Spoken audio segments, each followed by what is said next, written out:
Rico and I have become buddies, and Lola over here is just hoping to get some treats, and we have our other buddy over there. There we go. Come here. Let's get you up here. I know you're not allowed on the couch now, but we'll go give you one more time. Come on. Come on. Come on. You can do it. Come on up here. Come on, Clara. Clara. There you go. Get that treat. Go get it. Come on. All right, well, you'll have to figure that out. This is the roadmap to success. All right, so we just did a long video where we talked about potty training for Clara, and I think she just needs some remedial help with potty training. I don't think that she's doing it in a vindictive fashion. I think she just doesn't know. And I think part of this is probably a little bit of stress. It's been stressful for her. She moved into a new location. There's 2 dogs in here that she doesn't know yet, or she's getting to know. She's pushing their boundaries to get away with stuff with them. They're correcting her. She's gotten in trouble for having some accidents. And she strikes me as a very clearly sensitive dog. And so we want to build up her confidence. One of the things I suggest the Guardian does is go to YouTube, find some dog trainers.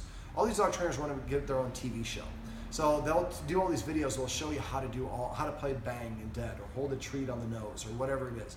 Teaching her some new commands are going to help build her confidence, which should help.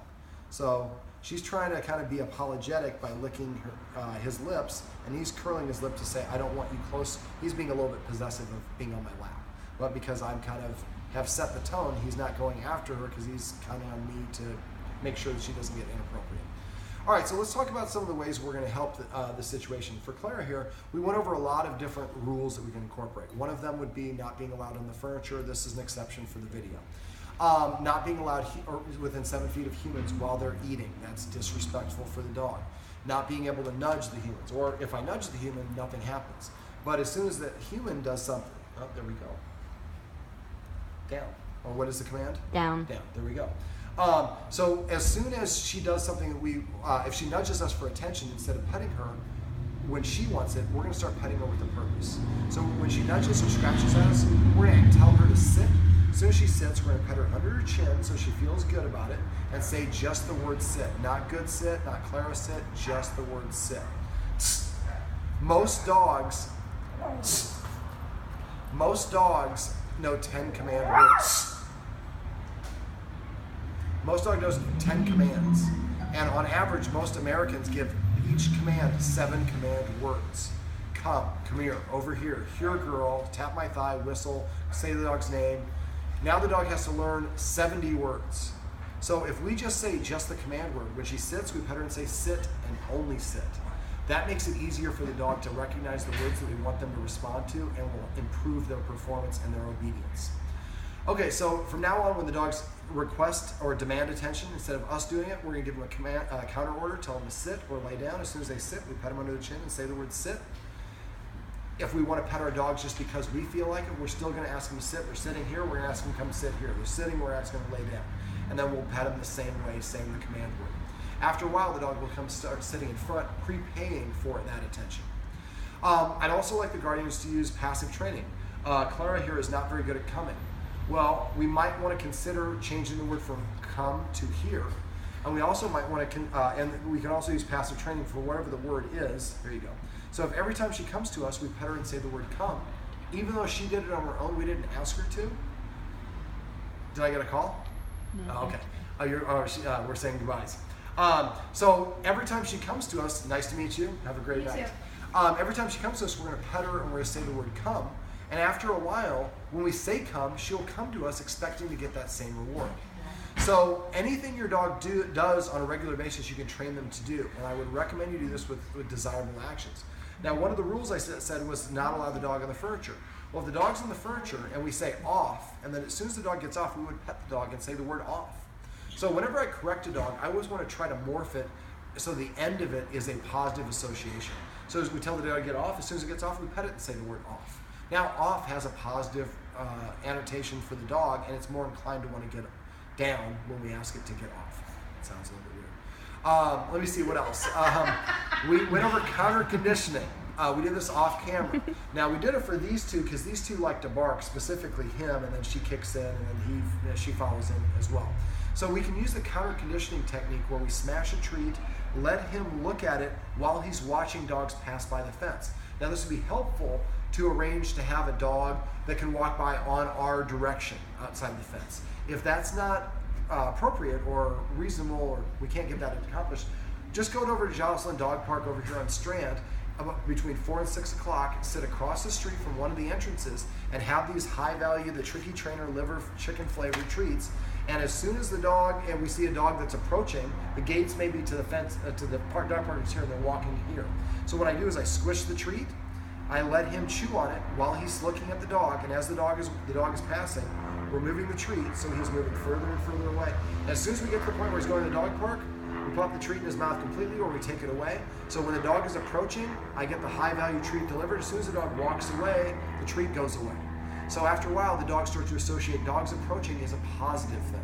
We can also utilize this counter conditioning desensitization technique for fireworks, for squeaky sounds of a door, for skateboards, anything the dog is reacting to. If you want a more detailed explanation, you've forgotten how to do this by the time you're working on this, go to doggoneproblems.com, click on the dog training tips page. On the left side of the page, there'll be a search box. You can search in counter conditioning. I always type that out as one word. And you'll find a bunch of write-ups where I've used that technique to teach people a dog named Munchie, who is actually a Corgi as well, that lives in Westwood, not to bark at the sound of Velcro, or people walking by the hallway in their apartment building, and now she doesn't bark at all. Okay, let me think what else. We want to pet the dogs whenever possible under their chin, and we want to avoid petting them on top of the head, especially for her. I want to talk a little bit about her body language. When her ears flip back, she's being respectful or subordinate or apologetic. And so if you're correcting her, you hiss at her and her ears stay up, she hasn't heard you. You didn't use the right intensity. So knowing what to look for will help. And hissing and using the 4 escalating consequences will also help tremendously. If you forgot what those are, again, go to Dog Training Tips and search for escalating consequences. Now she's frozen, she's waiting. If she does it again, I'm going to make her get off the couch. That's the consequence. She stops, so she's got the privilege. That's very good. Now, one thing you want to do, I didn't cover this, but whenever she's calm like this, pet her from here to here and say settle or zen or chill or whatever words you want. A lot of times we tell our dog to settle down when they're going back crazy, but they don't have a reference as to what settle is. This is a settle mood. So if I say settle when she's in this mood, then later on when I say settle, she references that peaceful train of thought and peaceful energy that she had when she got that petting. This is called the T-touch. You can pet a dog from the top of its spine all the way to the tip of its tail. Her tail's been docked too much. You can also do something very comforting for them. It freaks them out at first, where you hold your thumb and forefinger and you go from the beginning. Oh, she loves that. I do that with her. And it's called T-touch, and there's actually activating neurons and neuroreceptors in different parts of their body. So there's a great book if you want to learn how to touch your dog in a way that really stimulates them in a positive way. That would be something to look into. Let me see. Use passive training and petting with a purpose. Those are going to be really important. Use the escalating consequences we already covered. Move the dog bed away from the door. That puts the dog in where it thinks its job is to be in charge of security, where it's not. We've moved it over here to the dog bed. I'm going to explain how we do this really quickly. So what I do is I have a treat. Let's say we're going to call that dog bed Beach. We can call it whatever we want. But what I do is I let the dog see that I have a treat, and I toss it under the dog bed, and then I wait for the dog to find it on its own. Now, she didn't follow me. She didn't follow it very well. And don't point it out. We want to go and say, it's right here. We rob them of discovery. We want to wait for the dog to discover it on their own. And that's why I like using a light color dog bed so the dog can see it.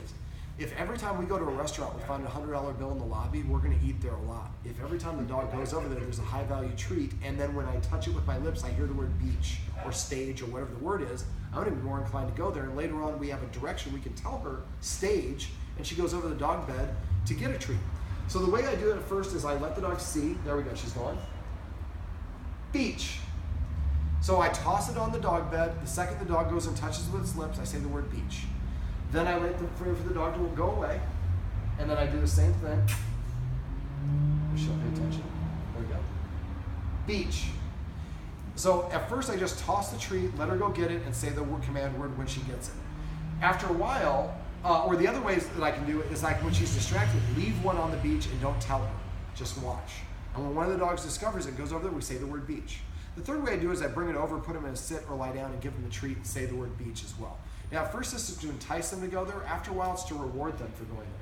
So let's say you don't have a treat with you and one of the dogs goes over and lays down the dog bed or just goes over to it. Say the word beach. If you can go over and give the dog a petting. If you do have a treat, that's even better. But yes, that's a good dance, buddy. There you go. Beach. It's just, anytime we take away the furniture, I always like to give the dog bed, train them to go there on command, so that way there's a place they can go, they get a little bit of status. It's like, let me try it. Yeah, there we go. So we'll see. Beach.